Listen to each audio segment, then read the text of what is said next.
Well, this piece is called Communication, and it's about being online and posting things and texting and how we hide behind our little screens. And some people can get very nasty. I have a fan page on Facebook that's about 120,000 people from all over the world, and sometimes there's a run on things that people get a little bit nasty about some things. Most of all, most of the people are lovely people and they're fans and they love my work. And every morning I wake up and I have about a couple of thousand people telling me how wonderful I am, which is lovely. It's like having a couple of thousand Jewish mothers. But occasionally you get these people that say really nasty things and they hide behind the anonymity of the screen of the computer.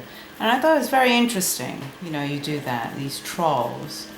So that's basically what started this drawing. Of course, it's taken different turns, and it's taken on a life of its own, and I'm sure other people looking at it will think of other things, but that was the basis, the thought behind this drawing.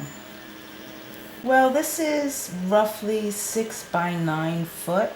And if I actually think about how long it's going to take, I will commit suicide.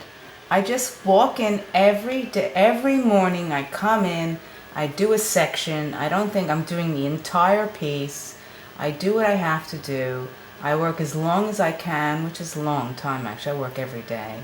And it takes as long as it takes. I really don't like to know. That's the first question everyone asks me. How long does this take? How long did that take?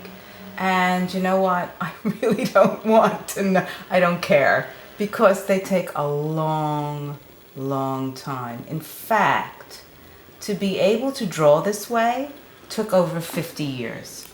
So that's how long it took. I know when a piece is finished because I've been drawing since I was 4 years old. So if I don't know what I'm doing by now, I might as well just give up. Also, I know when something's not working, and I don't beat a dead horse.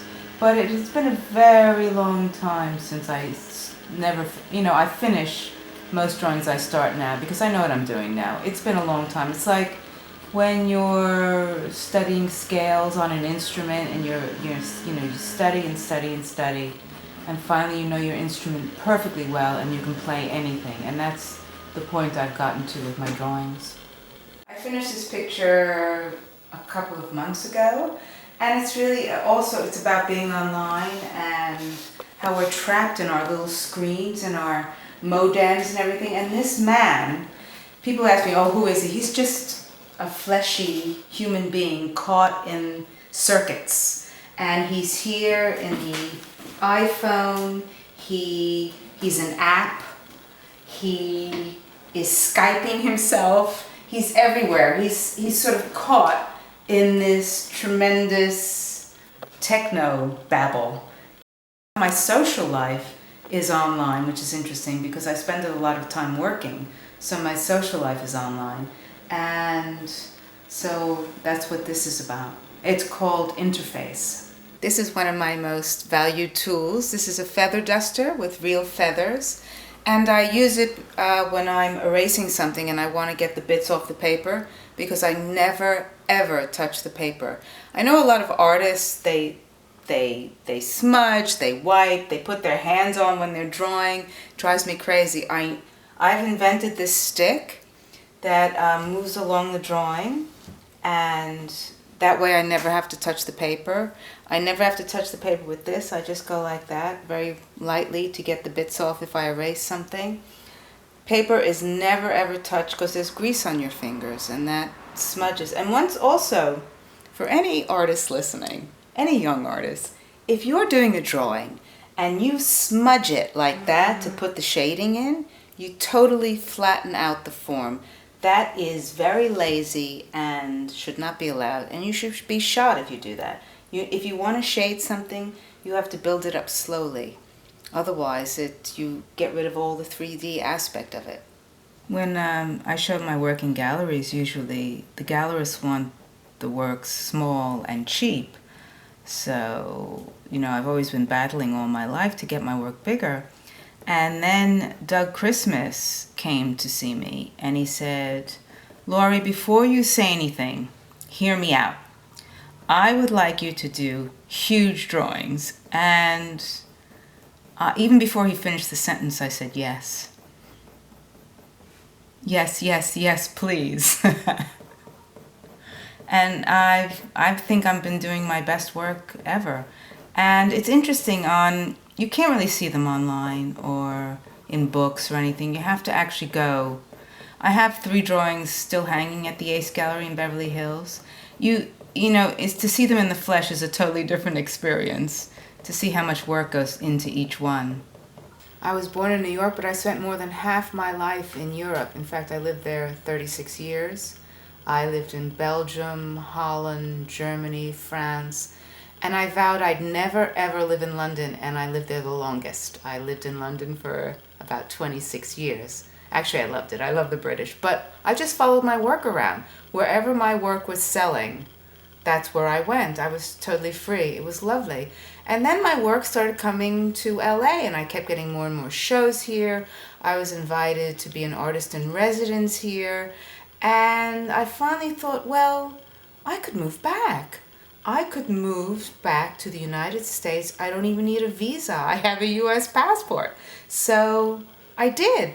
And it was like moving to a different country because I'd never lived in LA before. And I had a thought about what LA would be like because I'm a Jew from New York, and you think, oh, LA, Hollywood, people are so superficial, it's awful, I'll never live there.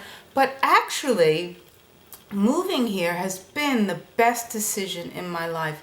The art scene here is so vibrant and alive and amazing. And it's just, because of Hollywood, because all the films are made here, it attracts, writers, artists, designers. So I think LA right now is the hub of art on earth. I mean, I really do. I don't think it's New York, Chicago, London. There are things happening there, of course. I'm not saying there isn't, but LA is young and vibrant and alive and very exciting. I'm so happy I moved here. And I feel, it's interesting, I've lived in 6 different countries. And even in New York, I never felt at home. And when I've been here 3 years now, and I finally feel like I've come home. Aside from the art, living in London for 26 years, the weather is just amazing. In fact, I had a woolen coat in London. It came from here all the way down to my feet, and it was really, really heavy, and I ceremoniously threw it out after a year. I'm wearing my spring jacket in wintertime here, which is, and I see all these posts about my friends back in London with the horrible weather and the, things happening, and I just feel very smug. And also I love the people here are so much friendlier and open, and I made a lot of good friends here. Someone asked, now that it's all sunshiny and beautiful, is your art going to change? Because my art is very dark and sort of shadowy. It's sort of Northern European. But no. I am a mature artist now, and I know what I'm doing. I know what I want to do, and the weather does not affect me. Neither does moods or emotions or anything. I just get on with it.